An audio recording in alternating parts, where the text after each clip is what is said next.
film begins with a scene where a man named Fateh Singh is seen dressed in a sharp black suit, enters a large room full of cocky goons. He is told that there is no space for him inside. What follows up next is a killing spree, employing all manner of sleight of hand skill, leaving bodies asprawl and blood everywhere until Fateh himself is knocked out by a bomb blast. Then the movie flashes back to 1 month ago in a small village of Moga, where Fateh lives under a dairy supervisor's cover. Then the movie shifts to Nimrit, an ambitious girl from the small town of Moga. Recently, she has learned about a money lending app that gave loans to people without any collateral and with no processing fee. After Nimrit's loan was processed and she saw that money was actually credited to her account, she started working for the company and became a loan agent. Little did Nimrit know that the app was operated by a group of hackers whose sole intention was to commit cyber fraud and rob people. The moment the app was downloaded on a mobile phone, the hackers got access to all the personal information of that person. Before the people realized that it was a trap, they got entangled in such a mess from where there was no turning back.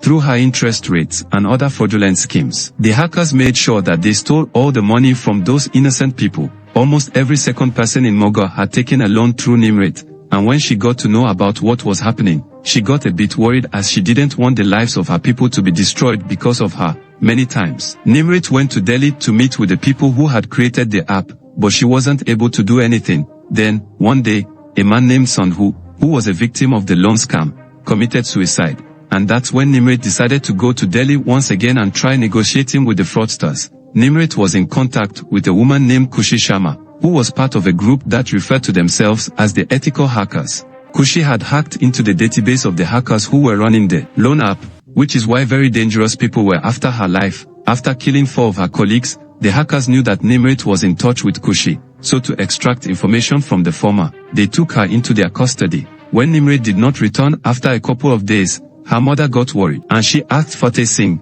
who was like Nimrit's brother, to find her, and he promised her mother that he would bring her back. Fateh decided to go to Delhi and find out about Nimrit. The way Fateh went about his business made it very clear that, back in the day, he used to be some kind of special agent. In a flashback sequence, we got to know that Fateh worked for an Indian intelligence agency that didn't really exist on paper. The purpose of his organization was to eliminate national threats on foreign soil. And another unique thing about the functioning of the agency was that orders were given unofficially, meaning that there was no documentation. In case an agent got caught, the government didn't take responsibility. Fateh had decided to take voluntary retirement. He faked his own death and then reached Moga to start afresh and live his days out in peace. For the longest time, even Fateh's senior, Ayappa Sir, didn't have any clue that the former was alive.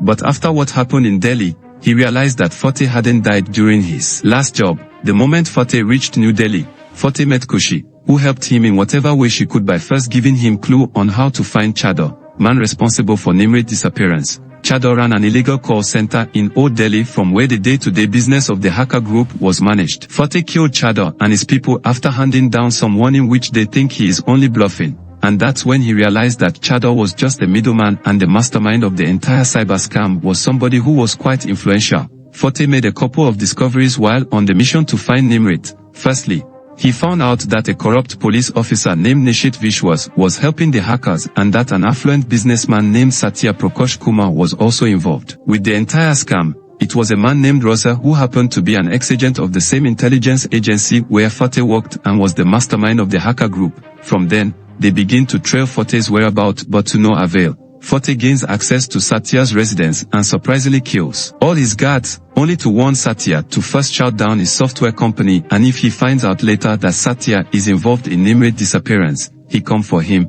Khushi had a secret room where she carried out her day-to-day activities. She told Fateh that the hackers wanted to find her, and because of that, they'd taken Nimrit into custody. Before Fateh could find Nimrit, Raaz and his team injected malware into the bank servers and sent clone messages to hundreds of people. Once the accounts of the people were emptied, a deepfake video of Fateh, where he called himself the mastermind of the cybercrime, was made public, and the entire police machinery started hunting him along with Satya Prakash's men. Meanwhile, the hackers started a live stream on the dark web, and they electrocuted Nimrit to death without Fateh and Khushi being able to help her. Fateh saw the live stream and that's when something changed inside the man. Up until then, he was restraining himself, acting cautiously, but after that, there was no stopping him. Fateh finds the corrupt cop, Nishit Vishwas, who has been helping Satya to evade the law. First, He kills all his goons in the elevator and gruesomely murders cop in his hotel room. Satya Prakash tried his level best to use his resources and influence to hunt down an unhinged Fateh,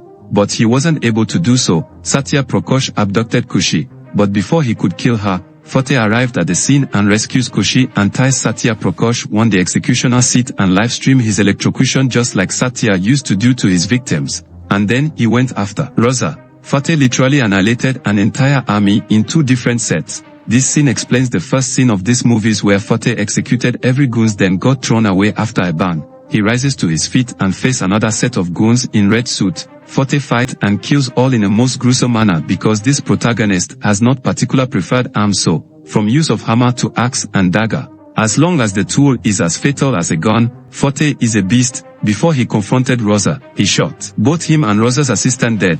Fateh took revenge for Nimrit's death, but he knew that no matter how hard he tried, he would never be able to heal from within. He had to live with the fact that he wasn't able to save Nimrit's life. Fateh decided to go back to Moga and open his own dairy farm. Fateh and Khushi met for one last time, and the latter told him that she was planning to leave India and settle in London. Both Fateh and Khushi liked each other. Khushi was more than happy to be with Fateh, as she knew that he was the kind of man with whom she could spend her entire lifetime. At the end of the film, there came a twist, and we saw a man holding a gun aimed at Fateh. The film left us on a cliffhanger, and we didn't come to know who he was and why he was after Fateh's life. I believe that the assassin could be somebody whom Fateh had wronged back in the day.